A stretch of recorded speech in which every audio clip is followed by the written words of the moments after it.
Bagian 5. Menjadi kaya dan tetap kaya. Ada jutaan cara untuk menjadi kaya dan banyak sekali buku yang membahas tentang cara melakukannya. Namun, hanya ada satu cara untuk tetap kaya. Kombinasi antara hemat dan waspada. Dan itu adalah topik yang jarang kita bahas. Mari kita mulai dengan cerita singkat tentang dua investor. Mereka tidak saling kenal, namun nasib mereka bertemu dengan cara yang menarik hampir satu abad yang lalu. Jesse Livermore adalah pedagang saham terhebat di zamannya, lahir pada tahun 1877. Dia menjadi pedagang profesional sebelum banyak yang menyadari bahwa profesi seperti itu ada.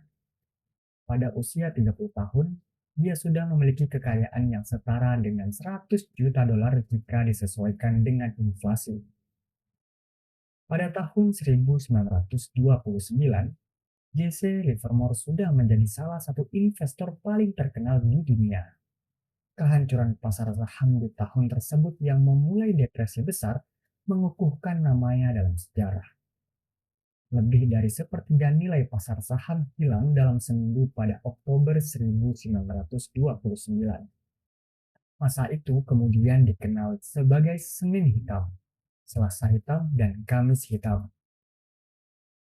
Istri Livermore, Dorothy, sangat khawatir ketika suaminya pulang pada tanggal 29 Oktober. Berita tentang spekulan Wall Street yang bunuh diri tersebar di seluruh New York.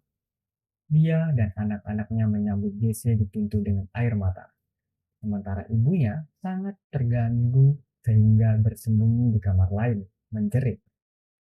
Menurut biografer Tom Rubiton, Jesse tampak bingung selama beberapa saat sebelum menyadari apa yang terjadi.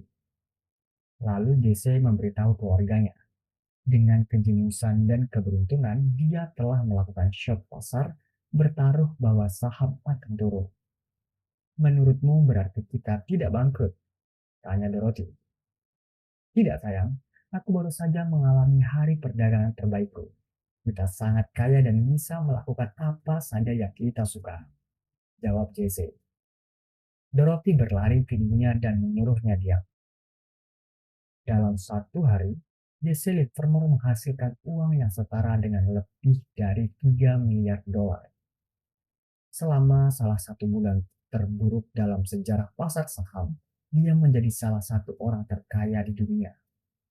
Sementara keluarga Livermore merayakan kesuksesan mereka yang tak terbayangkan. Pria lain berjalan-jalan di jalanan New York dalam keputusasaan. Abraham Germansky adalah pengembang real estate multimilioner yang menghasilkan kekayaan besar selama era 1920-an yang gemilang. Saat ekonomi sedang booming, dia melakukan apa yang hampir semua orang sukses New York lakukan di akhir 1920-an. Bertaruh besar pada pasar saham yang sedang naik. Pada tanggal 26 Oktober 1929, The New York Times menerbitkan sebuah artikel dalam dua paragraf menggambarkan sebuah akhir yang tragis. Bernard S. Sandler, pengacara dari 225 Broadway, diminta kemarin pagi oleh Mr. Abraham Germansky dari Mount Vernon untuk membantu mencari suaminya yang hilang sejak Kamis pagi. Germansky yang berusia 50 tahun dan operator real estate City Timur dikatakan oleh Sandler telah berinvestasi besar-besaran di saham.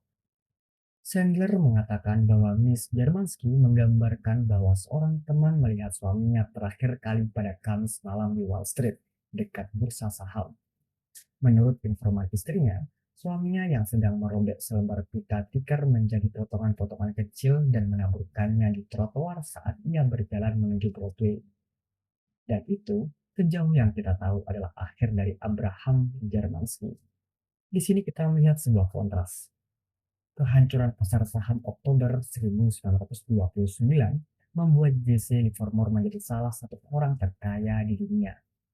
Ini menghancurkan Abraham Germansky, mungkin bahkan merenggut nyawanya. Namun, melompat 4 tahun ke depan, cerita mereka kembali bercelangan. Setelah keberhasilannya di tahun 1929, Livermore yang penuh kepercayaan diri membuat taruhan yang semakin besar. Dia akhirnya terlilit hutang yang semakin meningkat dan pada akhirnya kehilangan segalanya di pasar saham, bangkrut dan malu.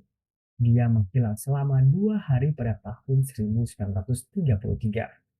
Istrinya berusaha mencarinya. Jesse Livermore, operator pasar saham dari 1100 Park Avenue hilang dan belum terlihat sejak pukul 3 sore kemarin. Tulis The New York Times pada tahun 1933. Dia kembali, tetapi jalannya sudah ditentukan. Livermore akhirnya mengambil nyawanya sendiri. Waktunya mungkin berbeda, tetapi Jermanski dan Livermore memiliki sifat yang sama. Mereka berdua sangat pandai menjadi kaya dan sama buruknya dalam mempertahankan kekayaan. Meskipun kaya bukan kata yang mungkin Anda terapkan pada diri Anda sendiri, pelajaran dari pengamatan itu berlaku untuk semua orang di semua tingkat pendapatan. Mendapatkan uang adalah satu hal, menjaganya adalah hal lain.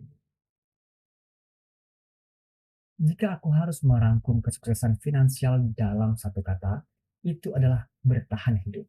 Seperti yang akan kita lihat di bab 6, 40% perusahaan yang cukup sukses untuk diperdagangkan di bursa saham kehilangan hampir seluruh nilai mereka dari waktu ke waktu. Daftar Forbes 400 orang Amerika terkaya rata-rata memiliki perputaran sekitar 20% per dekade karena alasan yang tidak berkaitan dengan kematian atau transfer uang ke anggota keluarga lain.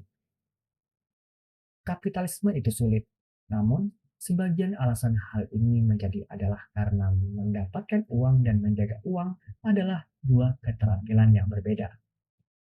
Mendapatkan uang membutuhkan mengambil resiko, bersikap optimis, dan menonjolkan diri. Namun, menjaga uang membutuhkan kebalikan dari mengambil resiko. Hal ini membutuhkan kerendahan hati dan rasa takut bahwa apa yang sudah kamu dapatkan bisa diambil dari kamu secepat itu juga. Ini membutuhkan hidup hemat dan penerimaan bahwa setidaknya sebagian dari apa yang telah kamu dapatkan adalah berkat keberuntungan, sehingga kesuksesan masa lalu tidak bisa diandalkan untuk terulang secara tak terbatas. Michael Moritz, kepala miliarder dari Sequoia Capital, ditanya oleh Charlie Rose mengapa Sequoia begitu sukses. Moritz menyebut longevitas, mengatakan bahwa beberapa perusahaan modal Ventura berhasil selama 5 atau 10 tahun, tetapi Sequoia telah berkembang selama 4 dekade. Rose bertanya mengapa itu bisa terjadi. Moritz, aku pikir kami selalu takut untuk bangkrut. Rose, benarkah? Jadi itu karena ketakutan. Hanya orang paranoid yang bisa bertahan. Moritz, ada banyak kebenaran di dalamnya. Kami berasumsi bahwa esok hari tidak akan seperti kemarin. Kami tidak bisa berpuas diri dengan apa yang telah kami raih. Kami tidak bisa terlena. Kami tidak bisa menganggap kesuksesan kemarin akan berubah menjadi keberuntungan esok hari. Ini lagi tentang bertahan hidup. Bukan pertumbuhan, kecerdasan, atau wawasan. Kemampuan untuk bertahan lama tanpa bangkrut atau terpaksa menyerah adalah yang membuat perbedaan terbesar. Ini seharusnya menjadi batu penjuru strategimu, baik dalam investasi, karir, atau bisnis yang kamu miliki. Ada dua alasan mengapa mentalitas bertahan hidup menjadi kunci dalam urusan uang. Satu hal yang jelas, sedikit sekali keuntungan yang begitu besar sehingga layak membuatmu bangkrut. Yang lain, seperti yang kita lihat di bab 4, adalah matematika yang kontraintuitif dari pengandaan. Pengandaan hanya bekerja jika kamu bisa memberikan waktu bertahun-tahun untuk aset tumbuh. Ini seperti menanam pohon ek. Pertumbuhan 1 tahun tidak akan menunjukkan banyak kemajuan.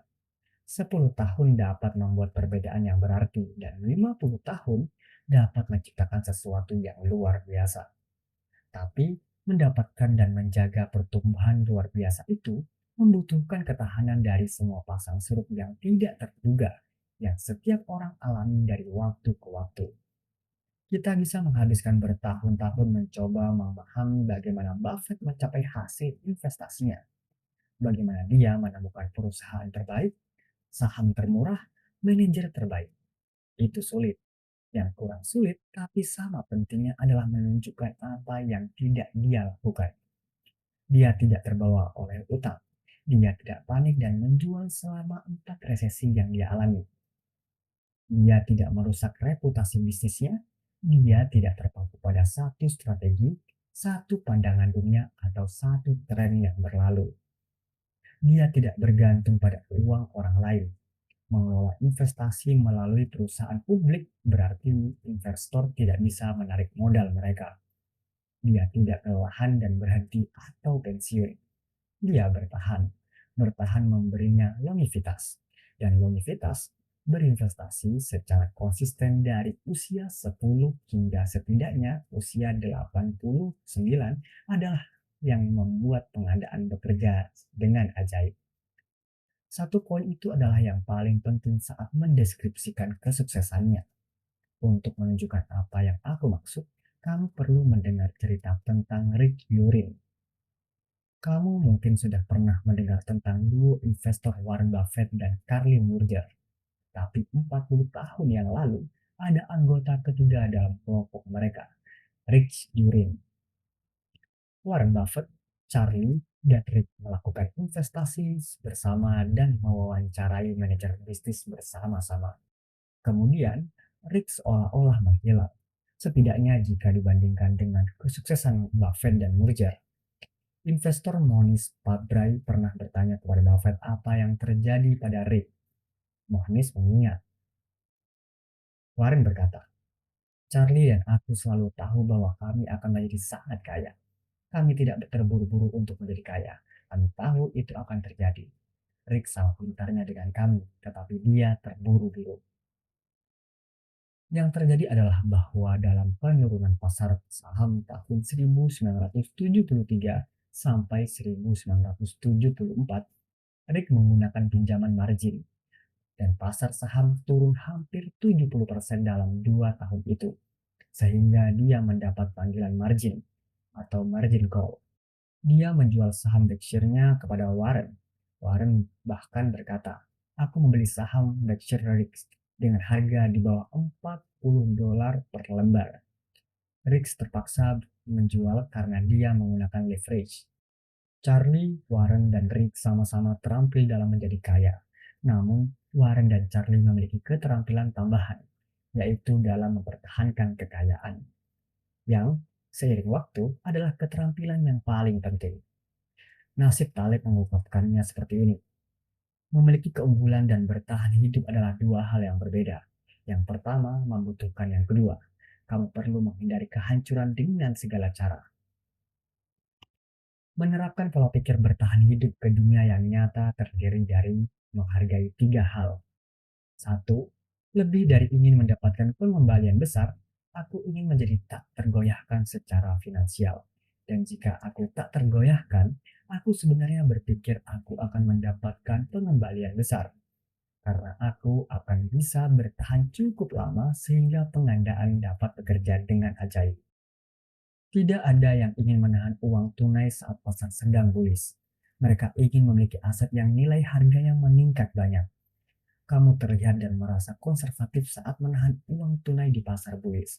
Karena kamu menjadi sangat sadar betapa banyaknya pengembalian yang kamu lewatkan dengan tidak memiliki aset yang bagus.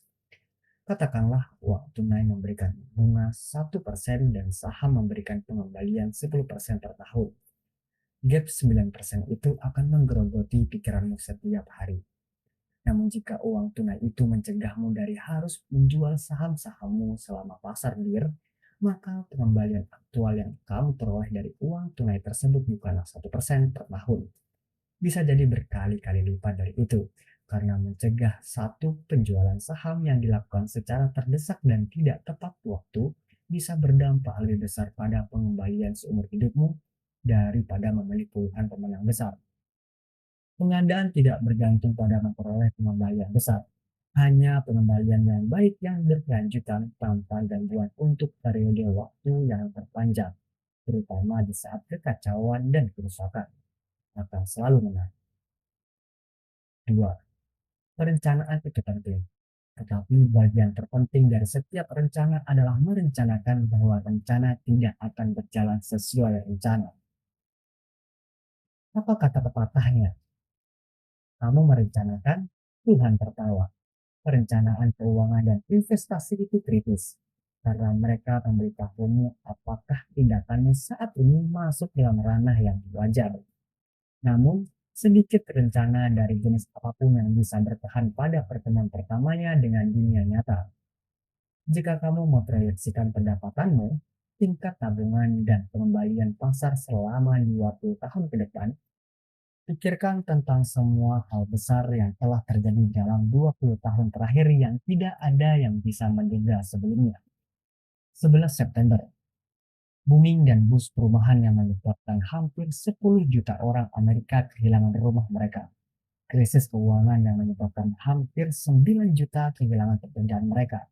Rally pasar saham yang memecahkan rekor yang terjadi setelah itu dan coronavirus yang mengguncang dunia saat aku menulis ini.